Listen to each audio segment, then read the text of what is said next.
ज़रूरी नहीं कि स्ट्रोक के सिम्टम आपको डायरेक्ट पूछे जाएं। स्ट्रोक में होता क्या है, कैसे होगा, उस तरीके के क्वेश्चन भी, मैनेजमेंट कैसे करेंगे, तो वो सब चीज़ें आपको मैं बताते जाऊंगी। क्वेश्चन है यहाँ पर, symptoms of stroke are, stroke के यहाँ पर क्या क्या लक्षण है, स्ट्रोक के लक्षण क्या क्या हैं। Confusion and difficulty in speech, severe headache and dizziness, difficulty in swallowing and face dropping, या फिर ऑल ऑफ दीज। क्या है यहाँ पर स्ट्रोक के सिम्टम। स्ट्रोक होता कब है, जब हमारे ब्रेन में सडनली, जैसे हार्ट में आपको हार्ट फेलियर की कंडीशन होती है, कंजेस्टिव कार्डियक अरेस्ट की होगी, सडनली हार्ट में ब्लड की सप्लाई रुक जाती है। ऐसे वैसे ही हमारे ब्रेन में कुछ आर्टरीज में ब्लॉकेज के कारण, या फिर इसको हम सेरिब्रोवैस्कुलर एक्सीडेंट का नाम भी दे सकते हैं, CVA। ये होगा कब, या तो आर्टरीज में कुछ ब्लॉकेज वगैरह हो तो सडनली वहाँ पे ब्लड की सप्लाई का रुकना क्या कहलाएगा, स्ट्रोक। अब इसमें कन्फ्यूज़न भी होगी, बोलने में भी दिक्कत होगी, पूरे जो कंट्रोल पावर है हमारे बॉडी के, जो भी हमारे इमोशंस है, नर्व्स का, वो सब कहाँ से होगा, ब्रेन से।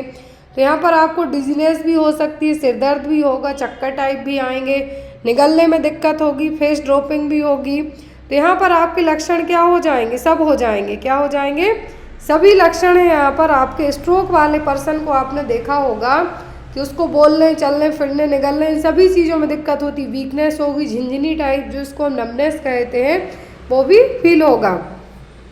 तो यहाँ पर ये क्या है, स्ट्रोक के लक्षण हो गए। तो यहाँ पे आपका आंसर क्या होगा, ऑल ऑफ दिस। अब यहाँ पे देखिए, एक मैंने शॉर्ट पॉइंट ऐड किया है कि जो एक प्रोग्राम है, national program for prevention of control of cancer, diabetes, cardiovascular disease and stroke, non communicable disease के लिए स्ट्रोक भी, क्योंकि स्ट्रोक भी इसी में आ जाता है, जो CB है, सेरिब्रोवैस्कुलर स्ट्रोक, यहाँ पे हम एक्सीडेंट कह सकते हैं।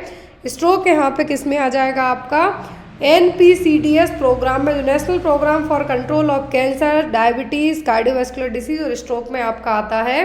तो उसके तहत भी आपको एग्जाम में क्वेश्चन आ सकते हैं, और ये प्रोग्राम आया था 2010 में, 2010 में। इसमें फोकस किया गया था कि जितनी भी नॉन कम्युनिकेबल डिसीज़ हैं, चाहे डायबिटीज़ हो, कार्डियोवैस्कुलर हो, स्ट्रोक हो या कैंसर हो, इनके लिए हम किस तरीके से मैनेज कर सकते हैं। ये या तो होने ही नहीं देना है हमें, इनकेस हो गया तो अर्ली डायग्नोस करके मैनेजमेंट और ट्रीटमेंट टाइम पे हो गया तो जान भी बच सकती है। तो यहाँ पर आपको स्ट्रोक से यदि क्वेश्चन बनते हैं, कहाँ कौन सा पार्ट अफेक्ट होगा, ब्रेन में ब्लड की सप्लाई डिस्टर्ब होगी, जब ब्लड की सप्लाई ब्रेन में प्रॉपर नहीं होगी तो एक कंडीशन देखने को मिलेंगी। और यहाँ पे ट्रीटमेंट क्या होगा, ट्रीटमेंट वही कि जो क्लॉट का फॉर्मेशन हुआ है उसको रिमूव किया जाना। नेक्स्ट है यहाँ पर, complication of diabetes are all except. अब आपका डायबिटीज़, यहाँ पर डायबिटीज़ की बात की जा रही है। डायबिटीज़ के सब कॉम्प्लिकेशन हो सकते हैं किसी एक को छोड़कर।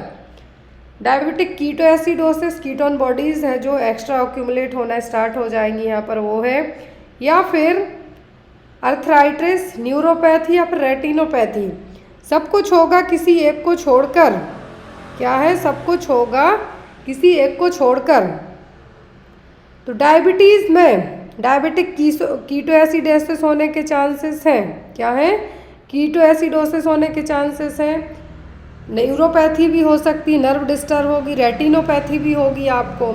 लेकिन अर्थराइटिस, जॉइंट्स में प्रॉब्लम, डायबिटीज़ का जो कॉम्प्लिकेशन, सडन कॉम्प्लिकेशन यहाँ पे नहीं आएगा। जॉइंट पेन वगैरह तो बाद में आएंगे, स्वेलिंग रेयर होती है, देखने को मिलती है। लेकिन डायबिटिक कीटोएसिडोसिस, कीटोन बॉडीज़ का फॉर्मेशन हो, एक्यूमुलेशन होगा, न्यूरोपैथी हो सकती है, रेटिनोपैथी हो सकती है। डायबिटीज़ में होता क्या है कि जो आपका ब्लड शुगर लेवल है हाई हो जाता है। क्या होता है, हाई हो जाता है। मैनेज करने के लिए इंसुलिन दिया जाता है।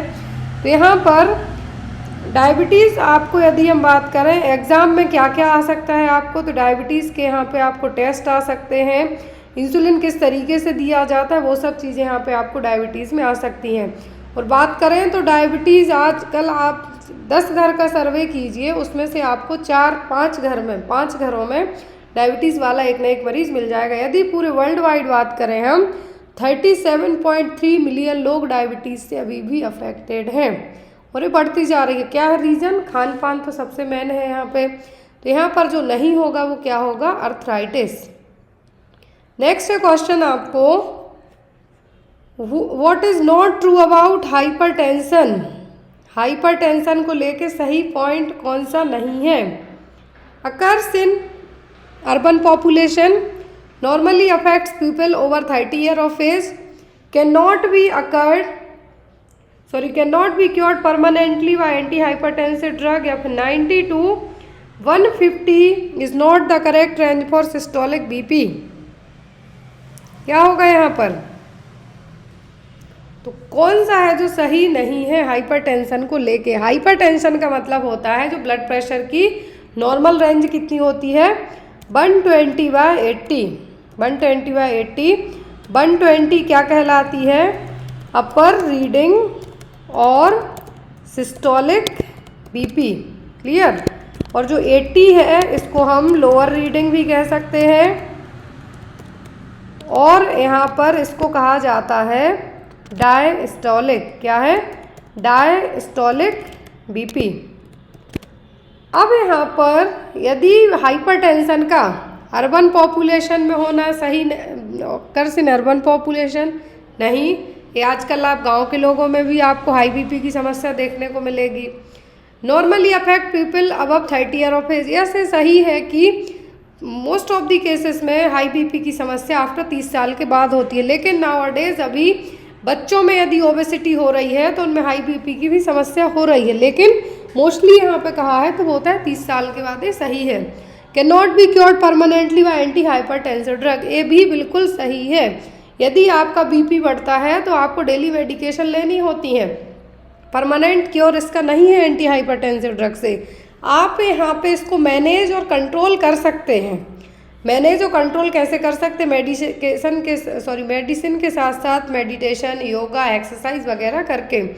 90 to 150 is not the correct range for systolic BP. तो यहाँ पर जो मैंने कहा है कि सिस्टोलिक 120 से लेके है, जो अपर रीडिंग सिस्टोलिक है क्या है 120 से लेके है यहाँ पर, तो यहाँ पर जो अपर रीडिंग कितनी हो गई 120, तो 90 to 150 is not the correct range, ये बिल्कुल सही है सिस्टोलिक के लिए। अब यहाँ पर यदि पल्स प्रेशर पूछें तो वो होता है सिस्टोलिक बीपी माइनस डायस्टोलिक, तो जो कि आ जाएगा आपका 40। तो अब यहाँ पे आपका जो ट्रू नहीं है वो क्या होगा, अर्बन पॉपुलेशन। क्यों, ज़रूरी नहीं है कि ये शहर की जनता को तो हो गई, इवन नाउअडेज में बता दूं कि शहर की जनता ज़्यादा जागरूक होते जा रही है, एक्सरसाइज, योगा, लेकिन उनका जो खान पान है गांव की जनता के लेवल पे नहीं जा पा रहा है, तो कंट्रोल होना थोड़ा सा मुश्किल हो रहा है। तो यहाँ पर हाइपरटेंशन है जो not true about that is the urban population. I hope आपको ये क्वेश्चन समझ में आ रहे हो। Next one, all are risk factor for hypertension except, सभी रिस्क फैक्टर हैं हाई बीपी के किसी एक को छोड़कर। Obesity, family history, contaminated water and smoking, क्या है, सभी रिस्क फैक्टर हैं किसी एक को छोड़कर। तो हाइपरटेंशन के रिस्क फैक्टर हमने पढ़े हैं, एक होता है मॉडिफाइबल रिस्क फैक्टर, दूसरा होता है नॉन मॉडिफाइबल रिस्क फैक्टर। क्या है, मॉडिफाई का मतलब जिसको हम बदल सकते हैं, क्या है, जिसको हम बदल सकते हैं, और जो नॉन मॉडिफाइबल है जिसको हम चेंज नहीं कर सकते हैं। लेकिन यहाँ पर डायरेक्ट रिस्क फैक्टर पूछा है, तो जो रिस्क फैक्टर हम बदल सकते हैं वो हो जाएगा मोटापा आपका, मोटापा के अलावा आपका स्मोकिंग हो गया, खान पान हो गया, एक्सरसाइज हो गया, तो इन जिन चीज़ों को हम मॉडिफाई कर सकते हैं। क्लियर। अब एक होते हैं नॉन मॉडिफाइबल, जैसे आपकी फैमिली हिस्ट्री हो गई, आपकी एज हो गई जिसको आप नहीं बदल सकते, आपके जीन्स हो गए, जेनेटिक्स हो गई, इन सब चीज़ों को चेंज करना आपके हाथ में नहीं है। तो यहाँ पे ओबेसिटी, मोटापा हाइपरटेंशन के लिए सबसे कॉमन माना जा रहा है, फैमिली हिस्ट्री, जेनेटिक्स भी यहाँ पे है। लेकिन स्मोकिंग कर रहे हैं तो उनको भी होने का रिस्क है। लेकिन जो कंटामिनेटेड पानी पी रहे हैं, गंदा पानी पीने का हाइपरटेंशन से लेना देना नहीं है। यह गंदे पानी से आपको दूसरी कंडीशन डेवलप हो सकती है, लूज मोशन, डायरिया वगैरह, ये सब है जो हो सकता है, कोलेरा हो सकता है, लेकिन यहाँ पे आपका बीपी नहीं बढ़ेगा। तो याद रखिए, ethnicity, obesity, family history, smoking, alcoholism, मोटापा, और जो आपकी सेडेंट्री खा के पड़े रहने वाली लाइफ स्टाइल है, तो उन सब चीज़ों से बीपी है जो आपका बढ़ेगा। लेकिन गंदा पानी का कनेक्शन हाई बीपी से, या गंदा खाने का कनेक्शन हाई बीपी से नहीं होगा। Clear. Next is osteomalacia in adults and rickets in children is caused by deficiency of. बड़ों में यहाँ पे देखिए 2 क्वेश्चन एक ही उसमें कवर हो गए हैं। बड़ों में मतलब एडल्ट्स में ऑस्टियोमलेशिया हो रहा है और बच्चों में रिकेट्स हो रहा है, तो ये किसकी कमी से होगा? Vitamin C, vitamin D, vitamin A या फिर विटामिन ई, किसकी कमी से होगा यहाँ पर? तो सिंपल सा है, विटामिन सी का है तो इसका भी हड्डियों दांतों से रिलेट करती समस्या पूछे तो विटामिन डी। क्या है? Vitamin D. विटामिन डी का सबसे अच्छा सोर्स किसको माना जाता है? सूर्य की किरणों को। विटामिन ए किसके लिए ज़रूरी? आँखों के लिए। Vitamin E anti sterility vitamin के नाम से भी जाना जाता है। Next is the common sign of breast cancer are. तो ब्रेस्ट कैंसर के कॉमन साइन क्या हैं? लंप और thickening in the breast, change in the breast size, discharge from nipple या फिर ऑल ऑफ दिस। तो ब्रेस्ट कैंसर के लिए मेमोग्राफी एक टेस्ट किया जाता है। कौन सा? मेमोग्राफी है जो टेस्ट किया जाता है, एक तरीके का है जो यहाँ पे एक्सरे किया जाएगा। मेमोग्राफी का मतलब है यहाँ पर एक तरीके का एक्सरे। अब यहाँ पर ब्रेस्ट कैंसर है जो, यदि क्या है, ब्रेस्ट कैंसर के लिए सिम्टम है जो कौन से हो सकते हैं?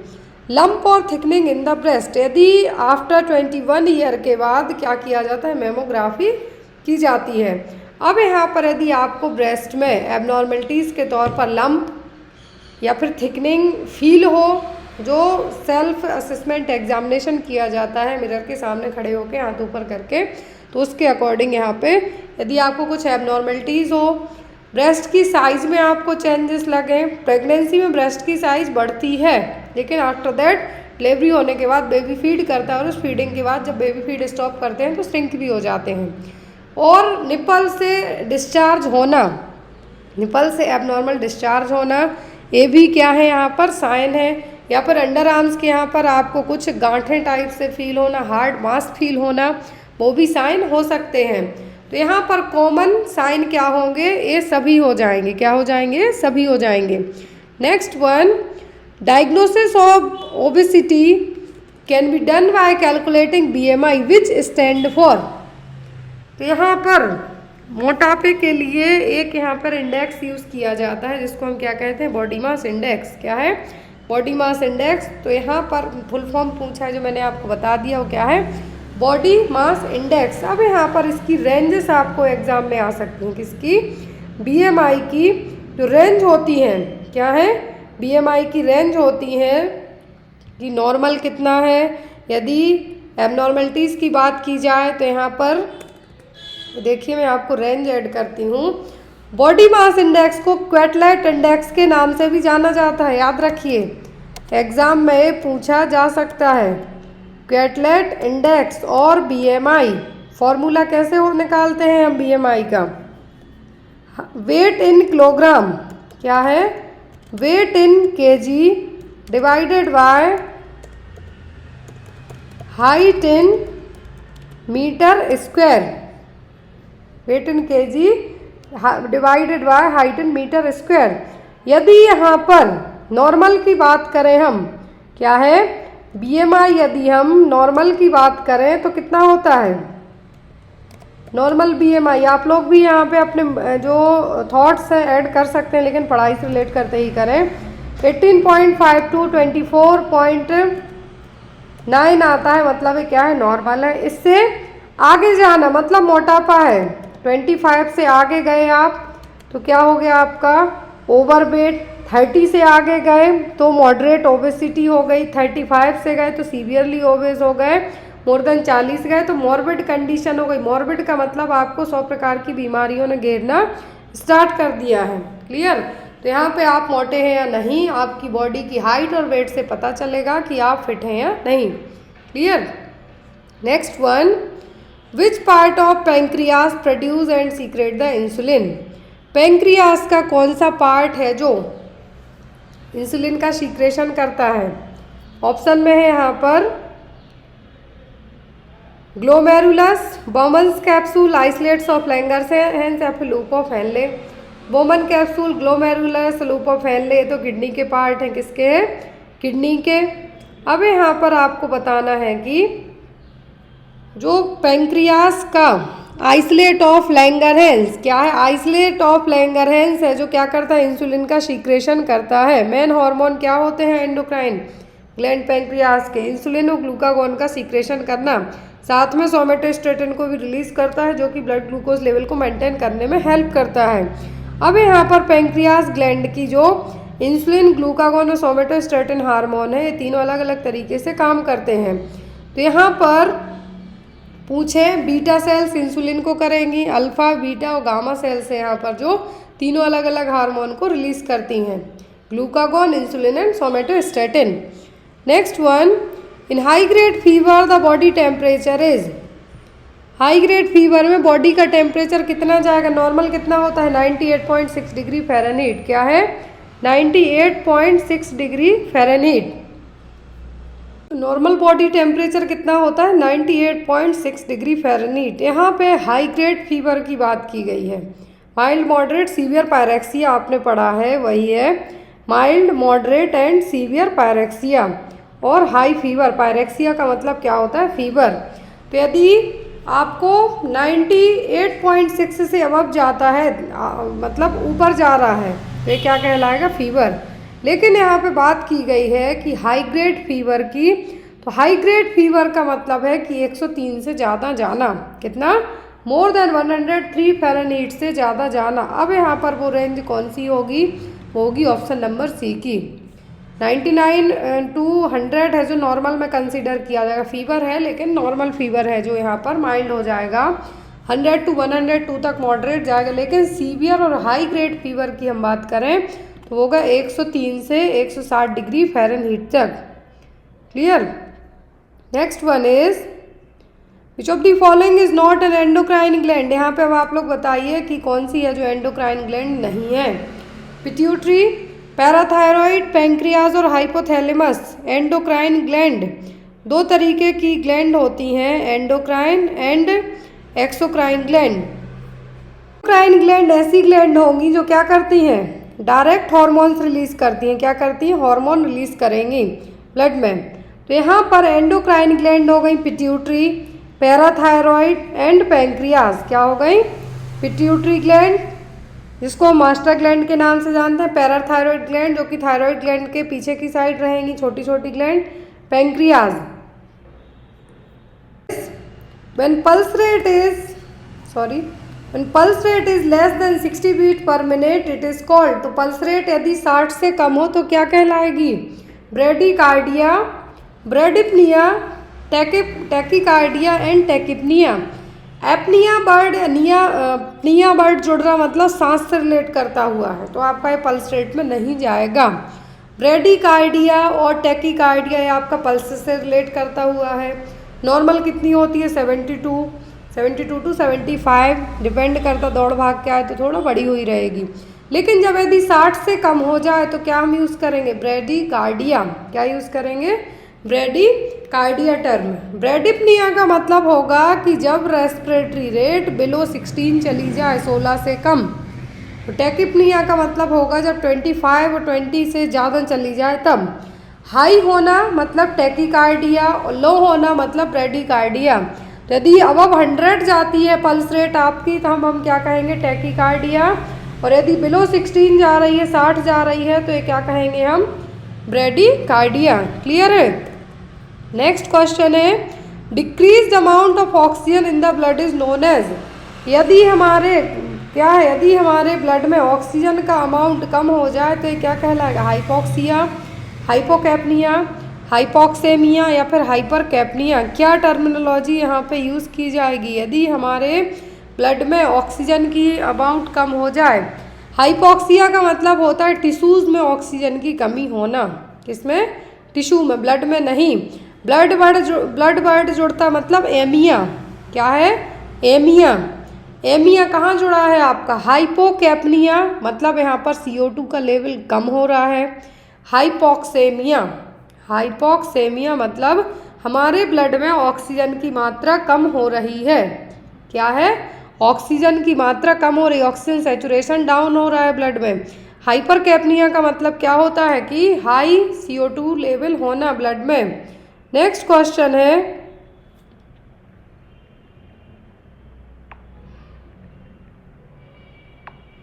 नेक्स्ट क्वेश्चन है यहाँ पर, Alzheimer and osteoporosis are example of. जो अल्जाइमर डिसीज और ऑस्टियोपोरोसिस है किस तरीके के एग्जाम्पल हैं? कम्युनिकेबल डिसीज के, डिजनरेटिव डिसीज के, नॉन कम्युनिकेबल डिसीज के, या फिर नॉन ऑफ दी अबव। तो यहाँ पर आपका आंसर क्या होगा कि किस तरीके की डिसीज़ होंगी। और ये पूरे क्वेश्चन जो भी हम आप पढ़ रहे हैं आज यहाँ पे, वो सब आपको एग्जाम में आए हुए हैं। तो अल्जाइमर डिसीज़ और ऑस्टियोपोरोसिस ये कम्युनिकेबल तो है नहीं, नहीं नॉन कम्युनिकेबल हैं, ये कहलाते हैं डिजनरेटिव डिसीज़। कुछ ना कुछ यहाँ पे क्या हो रहा है, क्षरण होना, एक तरीके से डिजनरेशन होना, वो दोनों में होगा, ऑस्टियोपोरोसिस में भी और अल्जाइमर्स में भी। तो आपका आंसर क्या होगा, degenerative diseases. Next one is goiter and enlarged thyroid gland are mainly diagnosed in patient with deficiency of which of the following mineral। तो goiter और enlarged thyroid gland है किसके डायग्नोस के कारण, किस मिनरल की कमी से होंगे एक्चुअली, क्या है वो, आयरन, आयोडीन, कैल्शियम या फिर फॉस्फोरस। तो आयरन की कमी से तो एनीमिया होगा आपको।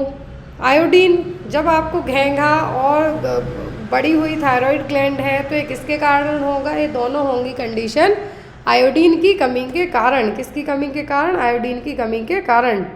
Next is cystic fibrosis and haemophilia are the example of. Cystic fibrosis and haemophilia किस तरीके के एग्जाम्पल हैं, हेरिडिटरी डिसीज के, डिजनरेटिव डिसीज के, डेफिशिएंसी डिसीज के, या फिर नन ऑफ द अबव। किसके हैं, सिस्टिक फाइब्रोसिस और हीमोफीलिया दोनों। तो सिस्टिक फाइब्रोसिस और हीमोफीलिया दोनों हैं जो हेरिडिटरी डिसीज़ हैं। क्या है, हेरिडिटरी डिसीज़ हैं दोनों की दोनों, सिस्टिक फाइब्रोसिस और हीमोफीलिया। हीमोफीलिया में क्या होता है, यहाँ पर जो कोगुलेशन फैक्टर हैं, क्या है, जो कोगुलेशन फैक्टर हैं वो क्या रहेंगे, यहाँ पर डिस्टर्ब रहेंगे। क्या रहेंगे, डिस्टर्ब रहेंगे। अब यहाँ पर blood doesn't clot normally. Haemophilia में क्या होता है, क्लॉट है जो नॉर्मली नहीं बनने लगता है, दिक्कत ही होगी यहाँ पर। तो इसमें 8 और 9 नंबर के फैक्टर क्या होते हैं, डिस्टर्ब होते हैं। कॉमन होता है हीमोफीलिया ए, जो कि जनरली फैक्टर 8 की कमी से होता है। सिस्टिक फाइब्रोसिस ये भी हेरिडिटरी डिसीज, जेनेटिक और आनुवांशिक समस्या है, ना तो ये डिजनरेटिव है ना ही किसी की कमी, डेफिशिएंसी डिसीज में आएंगी, ये जन्मजात होंगी। डेफिशिएंसी डिसीज कब होती है, जब कुछ आप बड़े होते होते कुछ ना कुछ कमी आपकी बॉडी में, मिनरल, आयरन, इन सब की कमी निकलेगी, लेकिन हीमोफीलिया में तो एब्सेंट ही रहेंगे। Next one, which of the following disease is caused by various pathogenic micro organism. कौन सी डिसीज हैं जो अलग अलग पैथोजेनिक ऑर्गेनिज्म के, माइक्रो ऑर्गेनिज्म के कारण होंगी, डेफिशिएंसी, हेरिडिटरी, इन्फेक्शियस या फिर डिजनरेटिव। तो infectious disease, hereditary, deficiency disease मतलब आपके शरीर में, जैसा मैंने कहा, किसी न किसी चीज़ की कमी होने के कारण होने वाली समस्याएं। हेरिडिटरी मतलब पीढ़ी दर पीढ़ी कुछ ना कुछ ट्रांसफ़र होते रहना है, क्लियर। इन्फेक्शियस मतलब जो कम्युनिकेबल डिसीज़ आ जाएंगे, और जो अलग अलग पैथोजेनिक माइक्रो ऑर्गेनिज्म से तो कम्युनिकेबल डिसीज़ ही फैलती है, इन्फेक्शियस डिसीज़ ही होंगी, तो ये डिजनरेटिव होंगी नहीं। अलग अलग पैथोजेनिक के थ्रू होने वाली बीमारियां क्या कहलाएंगी, इन्फेक्शियस डिसीज़। क्या होंगी, इन्फेक्शियस डिसीज़।